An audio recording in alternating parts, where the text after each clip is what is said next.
Welcome to Kenton's videos. Enjoy the video. You begin by powering the Ertiga to ACC or on so the head unit is active.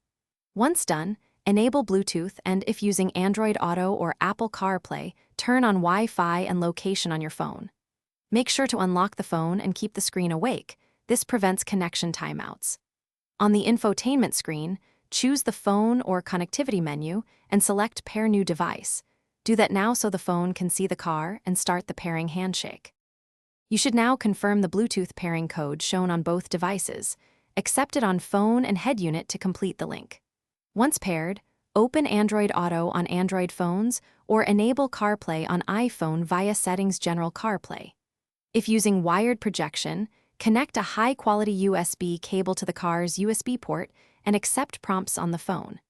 Make sure to allow permissions for contacts, messages, and navigation so projection works fully. This is why apps appear on the car. Finish by testing core functions. Start navigation, place a call, and play audio to confirm controls on the Ertiga screen.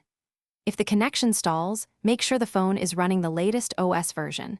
Then restart the phone and the car infotainment system and try again. Sometimes a reboot clears permission hung states. If problems persist, remove the Ertiga from your phone's Bluetooth list, forget the phone on the head unit, and repeat pairing. This reset often resolves persistent pairing conflicts. Thanks for watching. Consider subscribing if we helped you.